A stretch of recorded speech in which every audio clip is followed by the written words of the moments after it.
Yeah, I'll take it. You're passing all of them to me? Cool.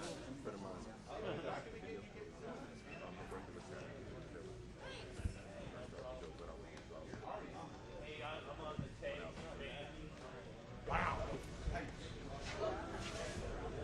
Well, hey, thanks for coming out here. You know, I'd forgotten I was supposed to give a speech. That's okay. No, I'm joking around. Not very convincing at joking, though. Wow, well, thanks for coming out. I've shopped many times at this store. They've got a lot of great books and videos here, and now they're carrying Terror Storm, so we're very thankful to Waterloo Records and Video for doing that. So let's give them a round of applause.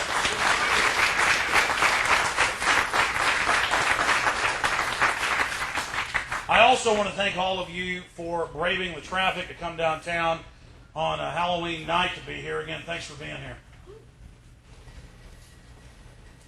You know, sometimes I get up to give a speech and I think to myself, I really don't want to, I guess, terrorize the crowd with the type of information that I cover, but I have to remember that most of you have studied more of the issues in our world than I have, and that you are here because you do care about what's happening on the planet, right, and you do care about liberty and freedom.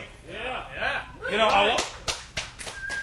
I wasn't going to talk about this tonight, but I think I should start this little talk with the fact that when we were going to have our big symposium in Los Angeles, that over 1,200 people attended back in June, some of the local neocon Nazi fascist groups called up the Sheraton Hotel and tried to threaten them to cancel our event. And we've seen countless examples of how these individuals operate, how they try to block us from having free speech, how they try to block people who love liberty and hate tyranny from being able to expose what they're doing. And I'll tell you, the exact same thing happened here with Waterloo. A couple of these little scumbags yesterday called over here saying that I am American Al-Qaeda, and that they were going to come here, that they were going to confront me, and that how dare Waterloo have an evil member of Al-Qaeda here at this event. Number one, we're here to expose Al-Qaeda. We're here to fight the terrorists. Number two, these cowards never show up, and I wish they would. They're the type of un-American people that want to silence our free speech because they can't have a real debate with us because we have the facts, we have the evidence. Yeah. So again, being here today, you stand up against a real McCarthyism, a real tyranny.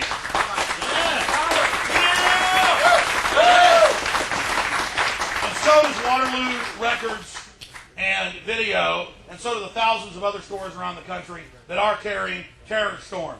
And Terror Storm is an important documentary because it takes, in the beginning, the first 30 minutes, the real admissions of government-sponsored terror, where our government and other governments have staged horrible events as a pretext to launch wars, problem, reaction, solution. You know that. You understand that. That's why you're here. But for the individuals that want to silence our speech, they're either employed by this corrupt system, this criminal system, or it shocks their belief system so greatly that they can't deal with it, and they try to pull away from it. America and the rest of the world are in grave danger. All of the political experts who have any soul left on the left and right, all of the constitutional scholars have read H.R. 6166 that overturns at least 9 of the first 10 amendments to the Bill of Rights. It affects U.S. citizens, where you can be grabbed off the street, have a hood put over your head, disappear into a van, and be taken away to be tortured to death, ladies and gentlemen. And if they don't want to torture you to death, which they've done to many, they can use that confession against you in their kangaroo court. Now, that's not freedom. That is so far past even what Hitler did. Hitler killed a lot of people and was very evil, but he didn't put it down on paper. The Nazis knew to keep that type of stuff secret. Not George Bush, not the neocons, not the military-industrial complex in this country. They put it down on paper like the infamous White House memos written by Alberto Gonzales and his designate John Yoo, where they say we can torture somebody until they die. And if we didn't mean to kill them, it's not torture.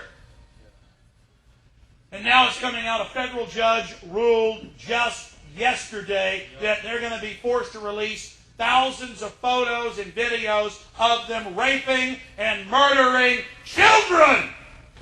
Now that's who we're talking about. That's who runs this government. These people are so sick that John Yoo wrote in the White House memos that they could do this to people's children in front of their parents. And it came out in the newspapers. And he got questioned about it. And he said, yeah, we can torture little children. The Nazis weren't that out in the open about this. So yes, we're all in danger. These people are deadly serious. This entire country is in great peril. But the good news is 84% of Americans know they're a pack of criminals, and the people aren't buying their fraud anymore, and we're not intimidated. This is the United States, and we're not perfect. But the giant is rising.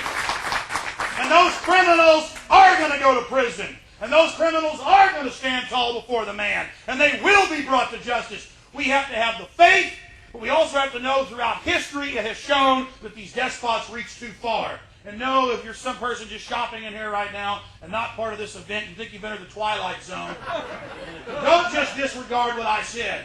Go look up the White House torture memos.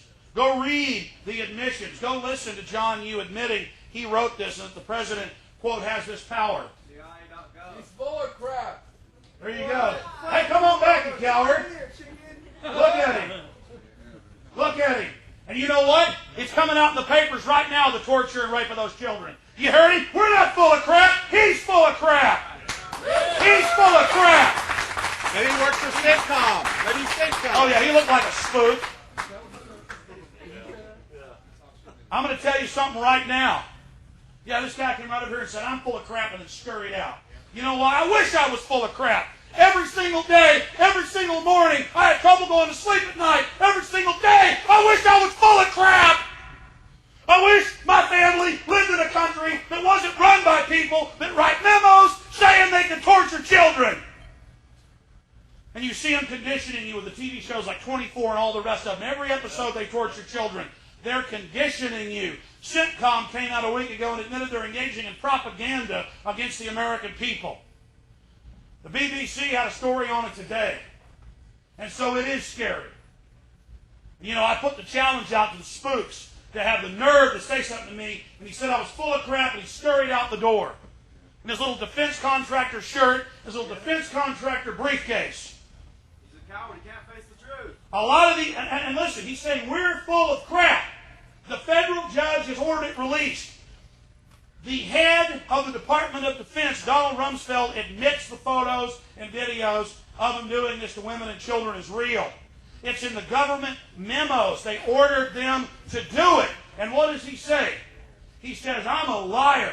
He says, we're making this up. I remember 12 years ago, 10 years ago, 5 years ago, talking about the North American Union, reading the documents, how they were going to merge our countries with Canada and Mexico, and how under this framework they were going to take all our freedoms, and how they were going to use toll roads to fund it. Those toll roads are opening tomorrow. That's right. Wow. It's here. It's happening now. And I'm tired of having to get angry. I'm tired of having to stand up against these people. At a certain primitive level, it is scary. But it's more scary to me to not stand up against these evil people. It's more scary to not